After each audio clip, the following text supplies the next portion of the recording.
Shalom, queridos irmãos, para falar um pouquinho do que Deus me mostrou na manhã de ontem. E eu não posso deixar de anunciar, irmão, não posso deixar, irmãos, de falar o que Deus tem me mostrado, as coisas que o Eterno tem me revelado, para que a gente venha se despertar. E eu quero contar detalhadamente a visão do arrebatamento que eu tive.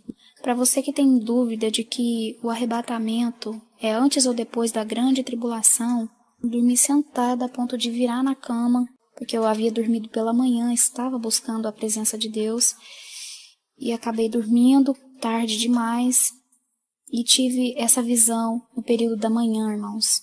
E é algo muito sério que eu vou falar aqui. De antemão eu já quero te avisar.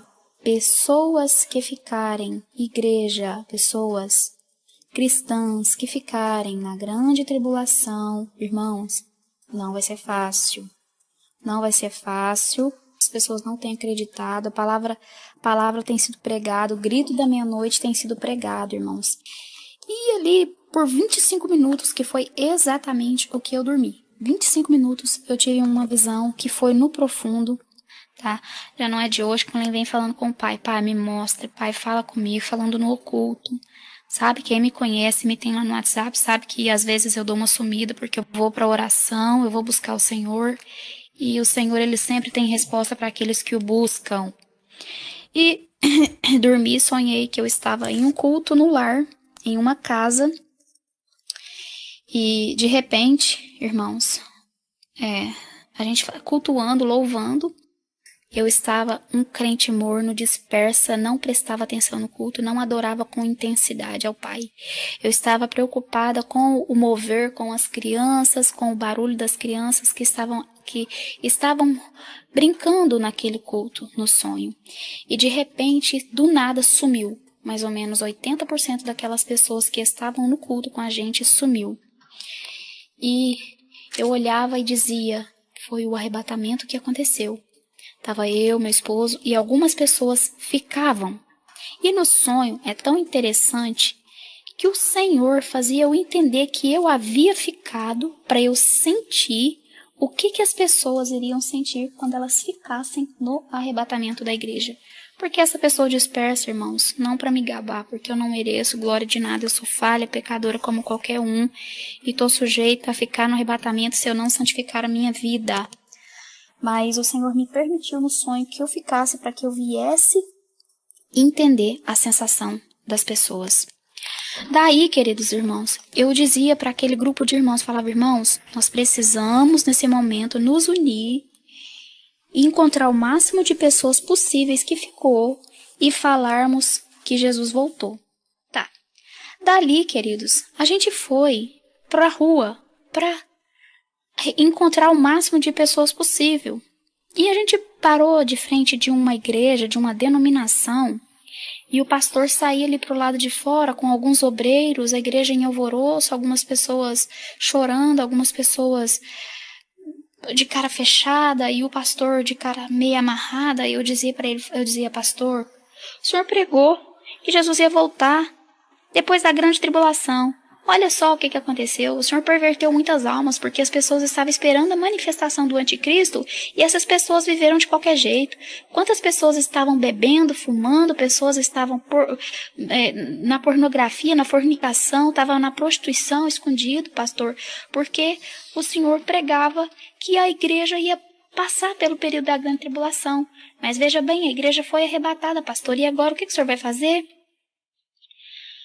Aí aquele pastor não dava atenção para mim, entrava dentro do carro e de umas 20, 30 pessoas, ficava ali comigo 5 pessoas e mais o grupo daqueles irmãos que havia saído comigo daquela casa. Então a gente saía dali e começava a chover e eu dizia, irmãos, não podemos parar, agora é hora de começarmos a anunciar. De repente começava a ficar estranho o ar, o ambiente começava a ficar estranho, começava a ficar pesado. A gente começava a tentar falar da palavra. Quando a gente ia falar Jesus voltou, a gente falava Jesus voltou. A voz não saía, a boca ficava pesada, irmãos. A gente não conseguia falar que Jesus havia voltado. Aí quando a gente parava no caminho e ia conversar uns com os outros e falava meio que em códigos, falava, ele veio, ele levou os seus, aí saía e fluía, mas quando a gente tentava falar da palavra, tentava falar que Jesus arrebatou a igreja, era difícil. Então, por um momento, eu disse para aqueles irmãos, vamos fazer uma oração, porque está difícil, as palavras não saem da nossa boca. E a gente dava as mãos ali e começava a fazer uma oração, e a oração saía toda enrolada. Os irmãos iam orar, Senhor nosso, de Deus, saía aquela coisa assim pesada e as pessoas não conseguiam falar, as pessoas não conseguiam se dirigir aos céus em oração. Hoje essa oração que você faz aí livremente, que você ora no teu quarto, você tem até preguiça de orar, irmãos. Misericórdia, queridos, misericórdia. As pessoas estão pensando que na grande tribulação vai ser fácil. Haverá uma operação do erro, um engano. Demônios serão soltos, irmãos, para atormentar as pessoas. Demônios vão se materializar em formas de pessoas para iludir e enganar aqueles que ficarem, que não deram valor na verdade, assim como está escrito no versículo 9 e no versículo 10 de 2 Tessalonicenses capítulo 2. A esse cuja vinda segundo a eficácia de Satanás, com todo o poder e sinais de prodígios de mentira, e com todo o engano da justiça para os que perecem, porque não receberam o amor da verdade para se salvarem. Eles o quê? Não receberam o amor da verdade para se salvarem. Por isso Deus lhes enviará a operação do erro para que quê? Para que creiam a mentira. As pessoas vão acreditar na mentira, irmãos. Por quê? Porque elas não deram valor na verdade para serem salvos. Então elas vão ser iludidas por Satanás. Satanás vai iludir as pessoas. Elas vão acreditar na mentira. É o que a palavra está falando e é o que o Senhor me revelou no sonho. Aí a gente tentava fazer aquela oração embaraçosa e quando ia falar de Jesus, não saía a palavra, não saía o nome. A gente tentava dirigir aos céus e saía uma palavra misericórdia. Quando falava misericórdia, parece que vinha aquela luz, aquele alívio, mas foi muito rápido o alívio. De repente veio todo o peso no estômago de novo. Sabe quando você está com muita fraqueza, você não tem fôlego para você pronunciar uma palavra ou para gritar alto? Ou quando você toma um susto muito forte que a sua voz não sai? É exatamente esta sensação que eu senti no sonho ao tentar pregar o evangelho, ao tentar falar da palavra de Deus. Queridos, o Espírito Santo é que nos dá força para pregar a palavra, porque a Bíblia diz que o Espírito Santo estaria conosco, com quem? Com a igreja, até que aquele que o detém seja, saber que o que o detém, até que ao seu tempo seja tirado. Ele vai ser retirado da terra e a igreja também. Jesus, quando ele foi para o Pai, ele prometeu dizendo, eu estou indo para o Pai, mas eu vou enviar o Consolador e ele vai estar com vocês até que tudo seja consumado. Ou seja, o Espírito Santo está com a igreja com o Espírito Santo. É uma união inseparável, irmãos. A igreja sai, o Espírito Santo sai. A igreja está, o Espírito Santo está. Daí, irmãos, uma pessoa virou para mim e disse, Fran, nós estamos cansados. Não é assim que se prega a palavra. Vamos ter sabedoria para pregar a palavra. E me vinha aquela coisa. E eu dizia para aquele irmão, você teve a vida toda, e isso com muito esforço no abdômen para sair, para conseguir falar. Você teve 30 anos de evangelho. Agora você está me dizendo que 7 anos é difícil para você? Se você não der o seu sangue, se você não der a tua cabeça, você vai perder a ação. Eu falava para ele. E ele começava a chorar e eu dizia, agora vamos. E começava a chover. E de repente começava a sair som dos postes, do ar, sei lá de onde que saía som. E era aquela voz pacífica, entre aspas, do anticristo, já pronunciando o que havia acontecido. E muitas casas abertas, sem ninguém, televisões ligadas, carros parados no meio da rua, aquela confusão tremenda. Havia sons para todo lado e de repente começava o pronunciamento do anticristo e ele começava a dizer que os seres inferiores haviam sido retirados da terra e que agora a terra ia evoluir e que agora a terra iria prosperar, porque esses seres inferiores, que no caso era a igreja, não deixava a terra prosperar. Daí pronto, irmãos, eu dizia, essa é a voz do anticristo, e as pessoas que estavam comigo, algumas ficavam pasmadas, algumas ficavam assim, boquiabertas e diziam, é verdade, e eu falava, larga de ser, deixar levar. No som eu ficava até irada, falava palavras pesadas e dizia, não se deixem levar por esse vocês não tá vendo que é o anticristo que tá falando, é o anticristo, é ele que veio seduzir, é o poder de Satanás que tá operando no mundo, não creia, não creia. E começava aquele pronunciamento sagaz do anticristo, ele dizia que a terra agora ia prosperar. Daí a gente saía dali, irmãos, e ia para continuar na calçada, e algumas pessoas iam voltando para trás, algumas pessoas iam saindo do meio do nosso grupo, a ponto de não ficar quase ninguém, sabe, irmãos? A ponto de não ficar quase ninguém. De repente, a gente estava na rua e a gente via uma criança com os cabelos quase no quadril, muito linda. Se você olhava para aquela criança, ela era muito bonita, com um vestido branco, parecia até um anjo. Mas quando eu olhava para o olho daquela criança, eu sabia que era um demônio. Eu sabia que era coisa maligna e eu falava, não é uma criança. Aí uma pessoa que estava com a gente dizia assim, olha só, Fran, não foi o arrebatamento. E quando ia falar arrebatamento, não saía e não foi isso que aconteceu. E ele tentava mudar a palavra para conseguir falar, porque não conseguia pronunciar. Porque se fosse, essa criança teria subido também. E eu dizia, não é uma criança. Não é uma criança, é um demônio. As trevas, o poço do abismo se abriu e os demônios saiu para atormentar as pessoas. E eles vão iludir o máximo de pessoas possíveis.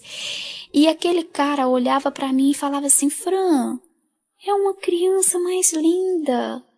O arrebatamento. E lógico que quando ele falava o arrebatamento não saía direito. Era ridículo. Não saía arrebatamento. Não saía Jesus, não saía Bíblia, não saía Espírito Santo. Tudo que a gente tentava dar glória, não saía nada. Tentava dar aleluia, não saía aleluia. A gente tinha meio que falar em códigos nessa visão que Deus me deu. Porque era um peso que estava na terra a ponto de as pessoas não conseguirem mais pronunciar as coisas de Deus, irmãos. Veja o quanto isso é sério. Entendeu, irmãos? Veja o quanto isso é sério, irmãos. Daí pronto, aquele irmão pegava na mão daquele demônio que se materializava em forma de criança e virava as costas, irmãos. E virava as costas. E eu falava, se foi. Ele se iludiu, ele ficava cego. É como se ele tivesse ficado hipnotizado por aquela criança. Daí pronto, a gente saía dali e ia para o meio da cidade. A cidade estava lotada, carros, a noite estava estranha, o ar estava estranho, tudo muito estranho. A água tinha acabado da cidade, a energia tinha acabado, havia energia só em alguns pontos da cidade, em alguns postes da cidade. Alguns alto-falantes funcionavam, algumas televisões funcionavam, falhava, a energia vinha, caía novamente, era algo que era estranho. Ao mesmo tempo que tinha energia, não tinha energia, e era aquela coisa muito maluca. E eu sei que faltava água e a gente estava com sede. E a gente ia pro meio da praça da cidade para um bebedouro de água. Sabe aqueles bebedouros que você aperta aquela torneirinha assim, e a água sai naquele caninho? A gente ia lá beber água. Quando chegava lá, tinha um homem vigiando aquele bebedor de água para racionar a quantidade de água que era distribuída para as pessoas, porque não tinha água suficiente para todos beberem. Daí eu olhava para a cara daquela pessoa que estava racionando a água e eu percebia que era outro demônio, e eu olhava para aqueles irmãos que estavam comigo e dizia, irmãos, a morte fugiu da terra. Essas águas, Elas estão sendo envenenadas. É como se ele tivesse um pó e ele jogava ali naquele bebedouro, naquela água. Não sei o que aquele homem fazia materializado, aquele demônio materializado fazia. Aqueles cristãos que bebiam água, eles passavam mal na hora e caía se contorcendo no chão. E eu e alguns irmãos diziam, vocês foram beber dessa água, as águas estão envenenadas, não poderia ter bebido dessa água. Resumindo, irmãos, para não ficar muito grande, a maioria das pessoas iam deixando o grupo que tinha sido deixado para trás. A maioria das pessoas eram iludidas pelo poder sedutor de Satanás que se materializava em forma humana e iludia grande parte. Você que está ouvindo a verdade, que está vivendo uma vida mais ou menos, uma vida de faz de conta, vive no adultério, na prostituição, triângulo amoroso, está vivendo na mentira, no engano, não adianta pensar que depois ficar aqui na grande tribulação, ok, beleza, vou entregar esse pro anticristo e pronto. Vai vendo, o anticristo vai enganar todo mundo, vai ser pego facilmente pela marca da besta, vai ser pego facilmente. As pessoas não conseguiram ficar sem gasolina quando teve problema. Não conseguiu ficar sem gasolina, vai conseguir ficar sem comer, sem beber? Tá aí pensando que a grande tribulação vai ser mamão com açúcar? Queijo com goiabada? É só você ir pro monte, beleza? Queridos, o poder sedutor do diabo vai estar para todo lado. O diabo, ele atravessa a parede, tá? As pessoas estão achando que a igreja vai ficar na grande tribulação por causa disso. Deus vai livrar a igreja dentro da grande tribulação, não. A noiva santa vai ser retirada. Aí eu já vi que teve pessoa afrontando, dizendo que a gente precisa estudar mais. Quem precisa estudar mais são essas pessoas que estão aí dizendo que a igreja precisa ser purificada pelo fogo. A igreja foi purificada pelo sangue do Cordeiro. Quem nos justifica é o sangue de Cristo, não é a grande tribulação, que como nunca houve, jamais haverá. Apocalipse capítulo 3, versículo 10 diz: como guardaste a palavra da minha paciência, eu também te guardarei da hora da tentação, que há de vir sobre todo mundo para tentar os que habitam na terra. O negócio está no plural, irmão. Mas tem uma passagem que diz que o Senhor não nos predestinou para a ira, mas para a glória. Gente amada, a paz. Muito obrigado por você assistir aqui o vídeo do canal Portal Estelar. E se você não é inscrito, se inscreva aqui nesse canal para fortalecer mais ainda o canal. Ative as notificações no sininho para você estar aí recebendo as notificações de novos vídeos de visões e sonhos proféticos. Desde já, pessoal, eu já agradeço, fique com Deus e muito obrigado por assistir esse vídeo.